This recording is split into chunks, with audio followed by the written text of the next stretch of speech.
Good afternoon, good morning, good evening, good whatever time of day it may be for you. I am the Laid Back Gamer, and we're back with another review. This time it is the Willpower set, the Willpower cards of the Houses of Morrowind set. And as always, gonna also review the premium cards, gonna give my opinion, and what's the top three from this. So, let's get right into it. Starting off, we have Orvas's Bargain. 0 mana action, give an enemy creature -1 and attack, and give a friendly creature +1 attack for this turn.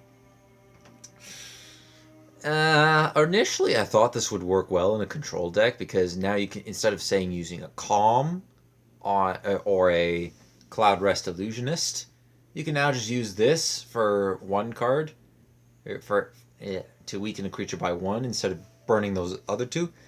But then I thought about it a little more and said, no, I don't think this would work out so well, so I don't know where I would fit this. I think this card definitely has potential. It's zero cost, and if you're playing with Halahu and you have, say, a couple of cards from Dagoth that you want to play with, or you're playing as Tribunal, I could see this being useful to maybe get those one-time procs, but aside from that, I don't know where I'd use this. It's got potential. Illusionary defenses, one mana action, prophecy, summon a 5 health illusionary wall with guard in each lane, sacrifice them at the end of your turn. It's okay. It's not quite there yet. I don't think. This is a cool concept of a card. I like it. It reminds me of wall-type creatures in Magic the Gathering, but I don't think it's there. I don't believe this is quite there yet. I don't know. Something about it's got to change. Something about this, I think, would have to be slightly different for me to say, yeah, this is a good card. It's got potential, but I don't think it's quite there. Ambitious Hireling. 2 mana Wood Elf, 1/1, summon, give another friendly creature power and health equal to Ambitious Hireling's power. It's very similar to Ashland Berserker. If you just need to give something 1 extra attack or 1 extra health to either kill or survive an attack, then it works. Anything higher, you have to rally this creature. It needs rally, you could use some items, but it's potentially good. You cannot summon him on his own. He does not give himself +1/+1. Or plus whatever his stats are. He can't do that to himself, so you have to have another creature in order to make this guy work. Crassius' Favor. Summon 2 1/1 Imperial Guards to a lane. Plot. Gain 1 health for each friendly creature in that lane. I said no. No. Not even going to look at it anymore. I don't think it's that good. Although, if you need some health, and with the new card that came out, that's coming out, it could see some play. Gavel of the Ordinator, 2 mana item, +2, summon, the wielder is immune to damage this turn. Yes. It has the potential to be very powerful depending on what you're removing. Say you're removing, I don't know, Vivek, or Analexia, or an Iron Atronach, or a really souped-up rally creature, or Odaving, Parthenax, anything big, or anything with a powerful, crazy effect. And you get to keep your creature. Not a scratch on him, and he has 2 extra attack. Yes. Good card. Oops, I jumped the gun. Stand Watch. 2 mana action. Prophecy. Give a creature guard and draw a card. At the very least, it cycles. And you're given a creature with guard. I don't know if it has to have guard in order for you to give it, or if it has to not have guard. I'm not sure. I imagine that's the case. So if you have a creature that has guard, you kind of, and that's the only creature, you're kind of SOL, I would think. It could work. It could work, but I've seen it only played a couple times, and it didn't really work in that opponent's favor. So I don't think, at the very least, it cycles. It's a maybe for me.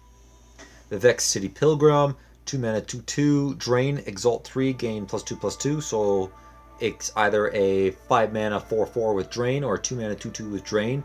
Great card. Great card. It's usable it's great in the early game. It's great in the mid game. Depending on what's going on, it could be really powerful in late game too. Great card. It's well balanced too because of the exalt. I like it. Warclaw Mercenary, 2 mana Khajiit, 2/2 and rally. It's the same as the strength card with 1 less mana, 1 less attack, and 1 less health. However, this does survive a little easier. Not a bad animation too. He really looks like he's getting into this kill. I do play it over the 1 in mana card just because the extra attack and health can often help, but it kind of falls on the same line, but with a bit higher stats. The mana cost doesn't really matter unless it's a difference of turn 1, turn 2, or I have 8 mana and I have a 7 mana card. That's all it comes down to. Mana cost doesn't mean anything. I think it's better than the strength 1/1 with rally, but not by too much. It's an okay card. Alright. Feasting Hunger. 3 mana Daedra, 3/3, guard, summon, you gain +1 health. You gain 1 health for each enemy creature. I think this is a sleeper card. When aggro comes back, and it will, this card will stop your opponent dead in his tracks. You'll gain some health for it. And okay. So say you have Crassius' Favor as well in hand, you can get 3 more health and 2 1/1s to protect yourself with. And all you need is just turn 5. Not to mention, if your opponent has, say, a board full of really weak creatures, you just gained 8 health. 8 free health. And that could buy you another turn to get something else down to help. Like a card that we're about to review in a couple of seconds. It's a definitely sleeper card. Hello Oathman, reviewing it later. Kulu Lawkeeper, 3 mana Dark Elf, 1/6 guard and rally. Like I said in the Feasting Hunger can gain you that extra bit of health back. Your opponent attacks you a couple times. You now chuck this guy down, and he's a big bot. He has a big health pool. He guards. He'll defend you, and you're just stalling your opponent even longer. You're just stalling him. Little bits, and you're wearing him down. Feasting Hunger wears him down. This guy wears them down until eventually you get something else out. This card, however, does not do that. Prison Ship does not wear your opponent down. 3 mana defense, 0/5, shackle an enemy creature while you have Prison Ship. This just paints itself a big target. It's a great temporarily removal. If your enemy, however, if it has an effect, it's not going to remove that. So something like Blood Magic Lord is a great target to put this on. Something such as, oh dear, I'm trying to think. The legendary for House Lahu, Duke's something Dren. That does not work with this. As a matter of fact, with Duke Dren, you don't care if he's shackled or not. You care about that ability. You want that ability. Prison Ship doesn't take away that, it just takes away their ability to attack. Grand Inquisitor, 4 mana Dark Elf, 2/3, Exalt 4, 3/3/3, summon, destroy a creature with less power than the Grand Inquisitor. And what a grand card he is indeed, just standing high and noble there, and it is a really powerful removal card. Why? Well, say you rally it. I've rallied it. I managed to rally this guy a couple times and got him to, with Exalt, I got him to be a 6/7. I removed a creature with 5 power. That's huge. That is big. If you can rally this guy once, even twice, the amount of possibilities you've just unlocked for yourself, combine it with Calm, combine it with even Orville's Bargaining, combine it with cards that take away your opponent's attack. And now, Grand Inquisitor is even better. It's a great card. I think we're going to see a lot of it played in the future. Moonmoth Castellian. 4 mana Imperial, 4/3 guard, plot, put a random guard in your hand. If you get the plot effect off, this is great. There's a lot of guards in this game that you could get. And at worst, you get a 0 mana 1/2 that you just play right away. An extra guard to help protect you. At best, I'm not sure what you consider to be at best though. Or a Sentry, the 8 mana Daedra 5/7 that has guard, and whenever he takes damage, heals you for that much. It would be really good to get off of that. Iron Atronach would be crazy to get off of that. You got a 12/12 on the field that can't be targeted by spells. Regen, guard. I know I keep going back to Iron Atronach, but it is, after all, the channel profile picture, so I'm gonna go back to it, of course. And even if you don't get the plot off, if you just need it as a guard, it can take out quite a bit. I made a mistake in accidentally buffing up one of my creatures so that he was still in range with Moonmoth, and it can get some extra value. It's a good card. It's a good card. Great when it was out. Morong Tongblade. 4 mana Dark Elf. 3/4. Summon. First off, that animation is awesome. It's really awesome. Secondly, summon. And summon a 0/1 target with guard for your opponent. Slay. Draw a card. If it's an action, reduce its cost to 0. You want to play Night Mother with this. Play this in House Halahu. Play Night Mother with this. You'll get constant targets, constant drawings of cards. And remember what I said a couple of videos ago in my strength review, where I said, hey, if you imagine having Morong Tong Nightblade pull the red year from this, you have a 3 board removal, which is insane. But aside from that, it's a good card, but I think, but you need a little more to combo with it. It's a good card, just need a little more with it. And it's amazing if you have Night Mother once again. The drawbacks, the 4 health, kind of easy to remove. The target, if you're playing against an opponent that has items, you just giving your opponent a free way to deal some damage. And whenever you see a Morong Tong on the field, whenever you see one of these guys, you're probably going to want to remove it immediately. If you can. Rite of Execution. First off, this is just This is just creepy. 4 mana action, choose an enemy creature at the start of your turn, destroy it, and put a completed contract in your hand.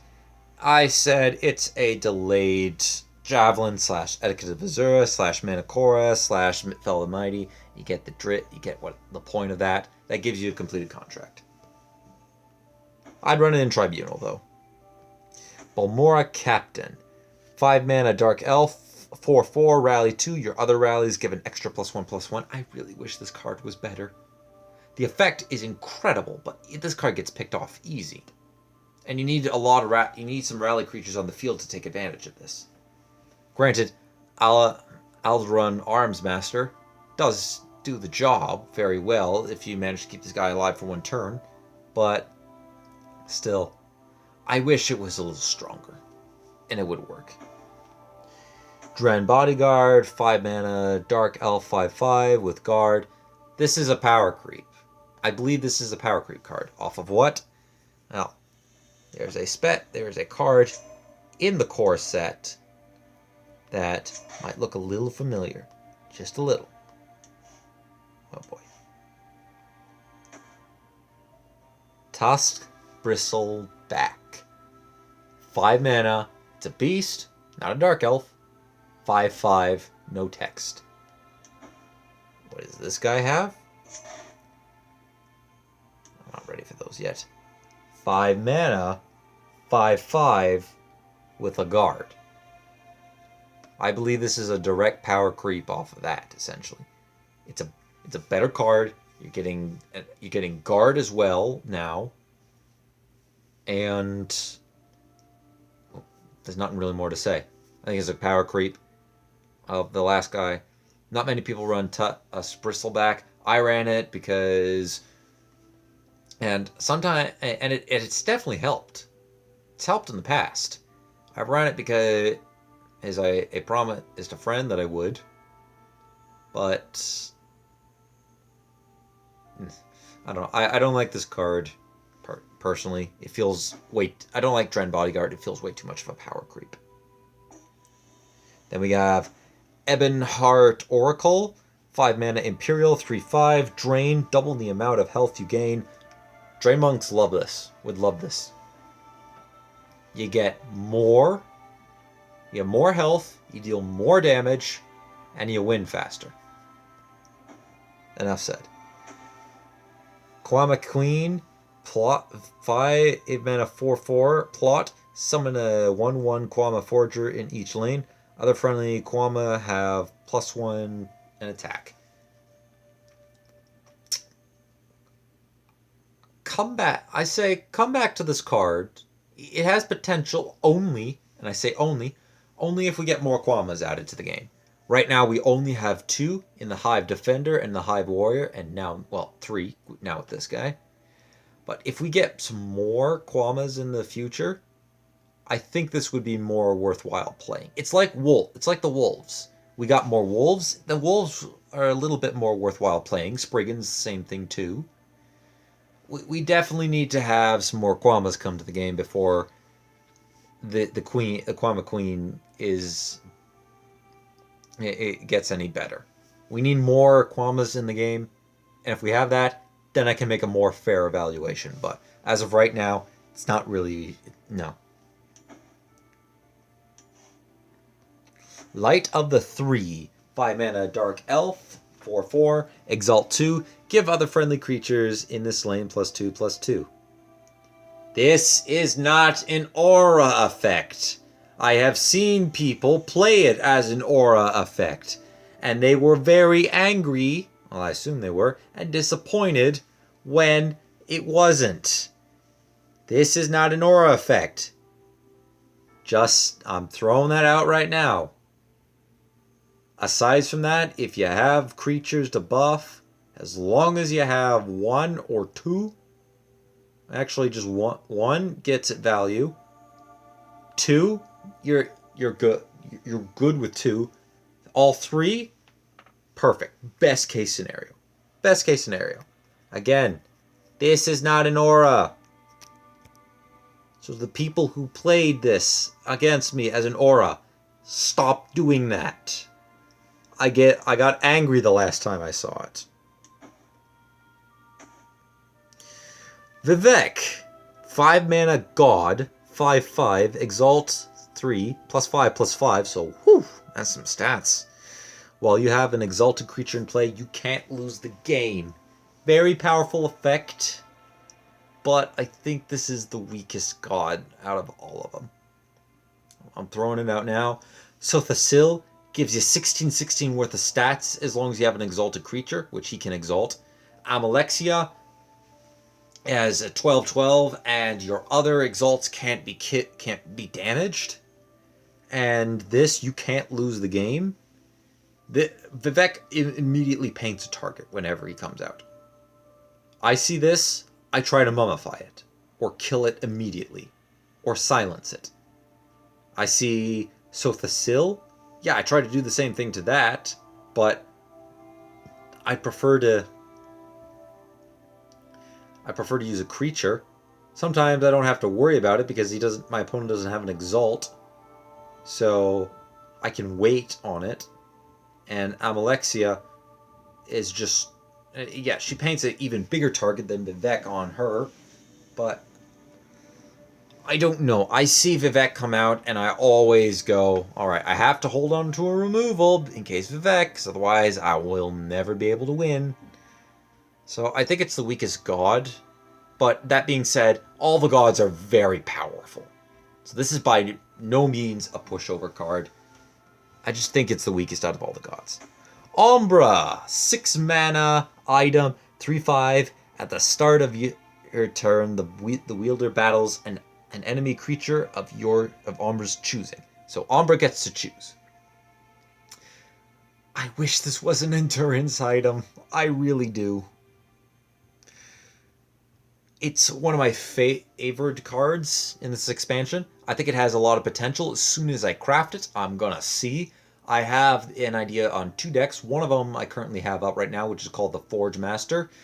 And right now it's just a bunch of items and some fun creature, and just trying to have fun, build up a good creature. But with Umbra in the deck, I'm going to try to take a serious approach and make that a viability. I also want to attempt to do the same with Tribunal, because instead of having the strength power of the weapons, I now have the intelligence, the potential to give Umbra some better stats through the intelligence. Instead of just giving the creature a lot of cheap weapons, I give my current weapons better quality. It's quality over quantity, essentially.